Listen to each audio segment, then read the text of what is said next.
Let's move on to the NECC now, where one of the most intriguing matchups of the week is going to be Churubusco at Garrett. Two proud programs, two teams off to good starts.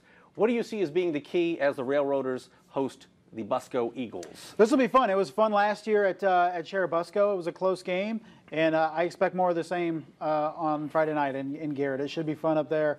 Like we always say, the game should be over about 7:50 because they'll both be running the football. A little bit. I'll say, though, they're both throwing it a lot more than I expected. Levi Fowler with 5 touchdown passes in the opener for Garrett at Prairie High. No joke. Tom Richards, 3 touchdown passes at Lakeland. He had another good one against to Gage Kelly in week 1. I mean, like, I watched the Busco highlights, and I'm like, what? Paul Sade is developing a new offense in which they throw the football. I'm not sure if this is going over well in the conversations with the Magic Wand. I definitely think so. The clowns are freaking out. The forward pass has come to Churubusco, so it's diabolical up there. They actually did not know that was a part of football until 2017. The crazy thing is, you know, at the beginning of the season, you say, okay, these teams are probably both 2-0 at this point in the season, and it's kind of a Garrett Horn smash mouth versus Cam Smith.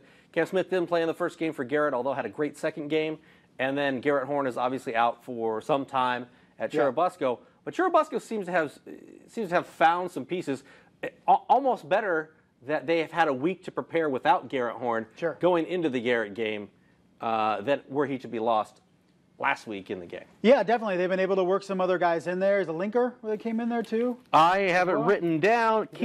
Keener. I've got Nathaniel Keener. But yeah, he's played well, and you know, Joey Ebenheiser's gotten some time. Definitely, yeah. So yeah, you have to feel pretty good getting that week before you face the Garrett team, and I think this is going to be a tremendous game, and hopefully it's like 60-55 and just like 700 yards of passing. That's what I expect. Yeah, a shootout. Tom Brady, Drew Brees kind of shootout. Yeah, just back and forth. Hugh and Say just trading blows.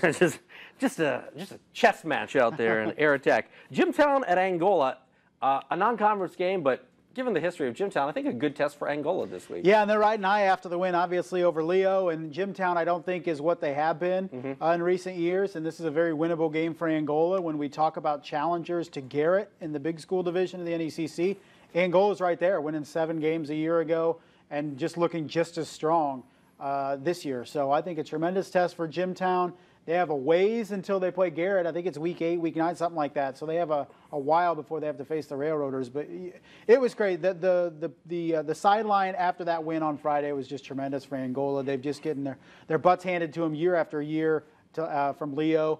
And to actually beat them on their home field and continue the good vibes to start the season has just been tremendous. And really the way they did it, you're down in the fourth quarter at Leo. You score, a 62-yard touchdown pass for Jared Schultz, hauls it in, and then, Schnempf with the touchdown with a minute 16. I mean, kind of a dramatic way to do it, not only to beat them at their place, but beat them in the final minutes. Yeah, and then they kick off to Leo, and Leo's doing just an absolutely perfect 2-minute drill, and they're running just out patterns and 7-8 yards here in 6 seconds, and then all of a sudden that Angola defense right around the 35-yard line really stiffened, and Leo wasn't able to do anything. Eventually faced a 4th and 23 after a intentional grounding call that had a lot of people upset.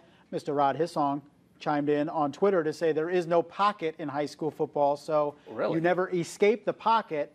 Like you see in the NFL and college where you can throw it away, the pocket extends from sideline to sideline. So it was a penalty. It cost them, took them out of sync, and then the 4th and 23 was knocked away. So it was a tremendous win offensively for Angola to go down and score, and that defense stiffening when it had to. If Rod Hissong said it, it has to be true. Has to be true. Has to be true. One last game I want to touch on, West Noble at Eastside. West Noble off to a good start, 2-0. They're averaging over 31 points a game. And Eastside, we saw what they did last week against Adams Central. Kind of an intriguing matchup. I know they're in separate sides, the big school and the small school division, but an interesting matchup, I think, on Friday night. Yeah, and apparently there is life at Eastside when Mike Eschbach is gone. And there he is. I mean, they're very impressive win last week. Good win for Todd Mason, yeah. Yeah, definitely good job to Todd Mason. And I think this program, not that we thought it would, but it doesn't seem like it's going to miss a beat with Mike Eschbach gone, Todd Mason in. So, and West Noble, we're always thinking, how good is West Noble? I mean, this is a definitely good barometer for them. We will see. What else are you looking forward to here about week 3?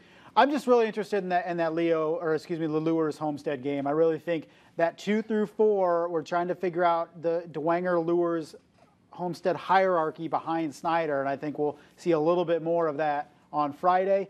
And you got to look at Lures. If they're able to win and go to 3-0 and knock off 2 6A programs and Wayne, I mean, you really got to like. Obviously, probably not for the SAC because I don't think anybody's beaten Steiner. But you look at that Lures team, if they stay healthy, get into 3A, can they make a deep run and get to Lucas Oil, return to Lucas Oil for Thanksgiving? Yeah, I think Kyle Lindsay and those guys have an eye on that this season. We will look ahead. They surely will not look ahead. Week by week, game by game, cliche, all that good stuff. We'll be back here next week when a third of the regular season will already be in the books. He's Justin. I'm Glenn. We'll see you next week.